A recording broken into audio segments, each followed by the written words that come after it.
மௌத்தை ஆசை வைத்தல், மௌத்தை ஆசை வைத்தல். ரசூல் ஸல்லல்லாஹு அலைஹி வஸல்லம் சொல்றாங்க, அபூ ஹுரைரா ரலியல்லாஹு அறிவிக்கிறாங்க, அதாவது இது முஸ்லிம்ல வரக்கூடிய செய்தி. மறுமை நாள் ஏற்படும். எப்ப ஏற்படும் தெரியுமா? அது வரைக்கும் மறுமை நாள் ஏற்படாது.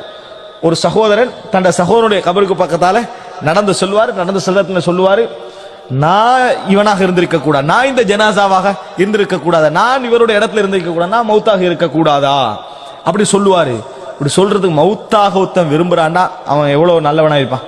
இந்த உலக வாழ்க்கையை விட நம்மளுக்கு மறுமைதான் என்னது தேவை, அதானே நல்லது. ரசூலுல்லாஹ் சொன்னார், வலைஸ பிஹி தீன், மார்க்கம் காரணம் அல்ல அப்படி சொல்றதுக்கு, இல்லல் பலா, சோதனை, அந்த நெருக்கடி. அதால இன்றைக்கு நிறைய பேர் நினைக்கிறாங்க, இன்றையோட உலகம் அழிஞ்சிட்டுடா, பிரச்சனை முடிஞ்சுது, அப்படி அளவுக்கு பிரச்சனை தலையிலைக்குது அவன்கிட்ட.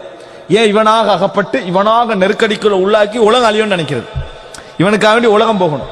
இப்படி நினைக்கக்கூடிய அளவில் இந்த சோதனைகள், இக்கட்டான நட்டங்கள், இந்த மாதிரியான சூழ்நிலைகளுக்காக வேண்டி உலகம் அழியணும், நான் மௌத்தாகணும்னு நினைப்பான். மார்க்கத்துக்காக அப்படி நினைக்க மாட்டான், மார்க்கத்துக்காக அப்படி நினைக்க மாட்டான். இப்படி சொல்லக்கூடிய காலம் வந்தால், அதிகமாக மக்கள் நான் மரணிச்சிருக்க கூடாதான்னு சொல்லக்கூடிய ஒரு காலம் வருமாக இருந்தால், அது மறுமை நாளுடைய அடையாளங்களில் ஒன்று என ரசூலுல்லாஹி ஸல்லல்லாஹு அலைஹி வஸல்லம் அவர்கள் சொன்னார்.